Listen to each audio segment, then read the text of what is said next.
ఈరోజు ముఖ్యంగా నా సోదరు మళ్ళకి అందరికీ, నా అక్కల చెల్లెళ్లకు, అదేవిధంగా అన్నలకు, తమ్ములకు అందరికీ పేరు పేరున ధన్యవాదాలు తెలియజేస్తా ఉన్నాను.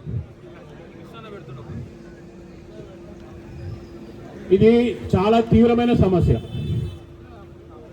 హైదరాబాద్ కనీసం ఈ ప్రభుత్వానికి మరి ఏ విధంగా అవగాహన ఉన్నదో మనం చూస్తూ ఉన్నాం. అనేక డిపార్ట్మెంట్ మీద రివ్యూ పెడతా ఉన్నాము, దీని మీద సమయ పరిష్కారం కోసం పనిచేస్తూ ఉన్నాము అనే అవగాహన కోసము ప్రభుత్వం ఏం చేస్తా అంటే వర్షాకాలము అయిపోగానే ఎండాకాలం వచ్చే ముంగట రివ్యూ పెడుతుంది. గతంలో ఎన్ని గ్యాలరీ వాటర్ వస్తూ ఉండే, ఇప్పుడు మనకి ఎన్ని గ్యాలరీ నీళ్ళు అవసరం ఉన్నది, దానికి తగ్గట్టుగా మనకున్న వనరులు ఏంటిది, దీని మీద రివ్యూ చేస్తారు ఎక్కడైనా కానీ అవేం చేయరు. ఇంతవరకు అది నాకైతే దాకా లేదు. ఈ ప్రభుత్వం వచ్చిన తర్వాత ఈ రెండున్నర సంవత్సరాల్లో ఒక్కరోజైనా జలమండలి మీద కూర్చొని రివ్యూ చేసి ఈరోజు ఈ భాగ్యనగరానికి కావాల్సిన నీళ్ళెన్ని, ఆ నీళ్లు ఏ విధంగా ఇక్కడి నుంచి ఏ సర్వకి ఇప్పుడు ఉదాహరణ కృష్ణ ఉంది, కృష్ణ ఫేజ్ 1 ఫేజ్ 2 ఏమొస్తుంది, అదేవిధంగా మంజులకి ఏమొస్తున్నాయి, గోదావరికి ఏమొస్తున్నాయి. దీనికి గతంలో 2022లో ఒక ఫేజ్ 1 గోదావరి వచ్చింది, 2020 వచ్చినాక ఫేజ్ 1 ఫేజ్ 2 ఫేజ్ 3 ఇమీడియట్ గా యుద్ధ పాలన తయారు చేస్తున్నాం. అప్పటికే మనకు కావాల్సిన హైదరాబాద్ ప్రస్తుతానికి 800 లక్షల గ్యాలరీస్ మనకు అవసరం ఉన్నది. వస్తున్నాయి ఏంటంటే 500 నుంచి 600 గ్యాలరీస్ వస్తూ ఉన్నాయి. మరి 500-600 గ్యాలరీస్ వస్తాయి, మిగతా 800 అంటే ఎన్ని తగ్గబడుతున్నాయి? ఇప్పుడు ప్రస్తుతానికే 200 పైన 200 నుంచి 250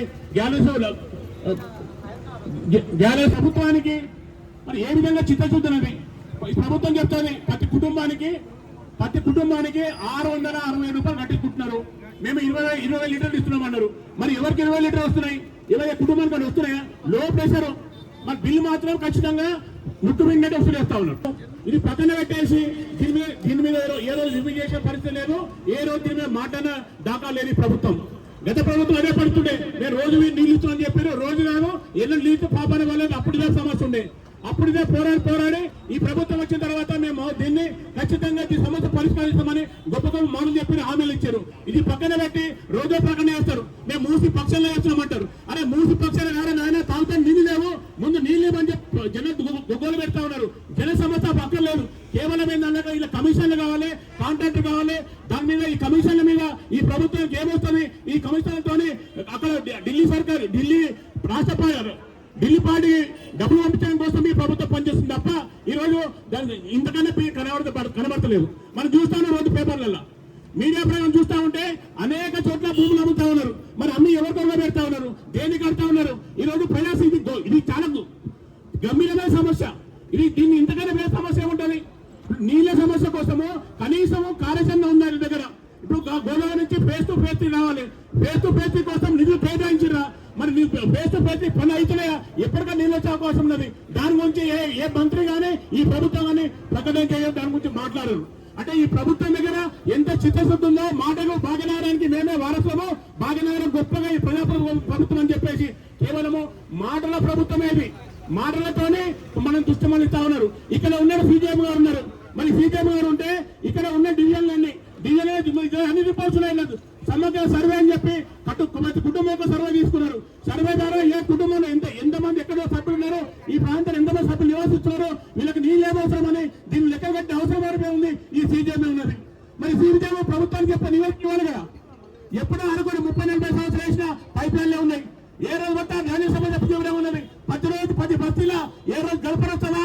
లేకపోతే ఏ విధంగా మోడీ వంగుతా ఉంటే వాళ్ళు సొంతంగా డబ్బు నేను మన కారులో కూర్చొని పోతా వస్తున్నా మన పక్కన ఉన్నా మన సామాన్లు ఇంటికి ఫోన్ చేస్తా ఉన్నారు. అయ్యా బాబు డ్రైనేజ్ వంగుతా ఉన్నది, నీళ్ళు వస్తున్నాయని చెప్పి పోతున్నా, డ్రైనేజ్ జామ్ అయిందంటే అదే ఒకరికన్నా ఇమీడియట్ గా అవసరమైన డబ్బులు ఇచ్చేసాను కానీ ఆ తోడండి చెప్తా ఉన్నాడు. వాళ్ళ ఇల్లు నీళ్ళు పడుతున్నది. అంటే ఈ విధంగా ఎప్పుడో 30-40 ఏళ్ళకి ఇచ్చిన డ్రైనేజ్ లైన్ ఉంటాయి. ఈ రోజు వేసిన పైప్ లైన్ కానీ ఇప్పుడు జనాభా సమస్య పెరిగింది. 21% 4% అయినాయి. నీటి కొరత ఉన్నది, నీటి సమస్య ఎక్కువ ఉన్నది. ఇలా అన్ని లెక్కలు ఉన్నాయి, అన్ని అవసరాలు ఉన్నాయి. కానీ ఈ లెక్కల ప్రకారంగానే నీళ్ళు ఎంత అవసరం ఉందో అవసరం ప్రకారం ఈ ప్రభుత్వం చేసే పరిస్థితి లేదు. కాబట్టి మేము వచ్చాము సీజన్ అవసరానికి. నీ ఏరియాలో ఎన్ని నీళ్ళు అవసరం ఉన్నాయి, ఈ నీళ్ళు ఎన్ని ఇస్తా ఉన్నావు, ఎన్ని గ్యాలరీ నీళ్ళు వస్తా ఉన్నాయి, దాని మీద ఈరోజు పూర్తిగా సమాధానం చెప్పే బాధ్యత సీజన్. దానికోసం ఈరోజు మిమ్మల్ని ప్రశ్నించడానికి వచ్చాము. ఇక్కడ ఖచ్చితంగా భరోసా ఇస్తా ఉన్నాం. రాబోయే జడ్చ్ ఎలక్షన్లో మీరు దృష్టి పెట్టుకోండి. మల్కాజిగిరి కార్పొరేషన్ ఎలక్షన్లు వస్తా ఉన్నాయి. ఎలక్షన్లో బాధ్యత పడి మీకు గెలిపియండి. ఖచ్చితంగా పార్టీ ఇంటికి నీళ్ళు వచ్చే విధంగా ప్రతి ఇంటికి డ్రైనేజ్ సమస్యల విధంగా ప్రతి వాళ్లకు రోల్ వచ్చే విధంగా తీసపైతే అవసరమైతే కేంద్రం నుంచి ప్రత్యేక నిధులు తీసుకొచ్చాను కానీ ఈ కార్పొరేషన్ అన్ని విధాలా అభివృద్ధి చేసే బాధ్యత తీసుకుంటారు.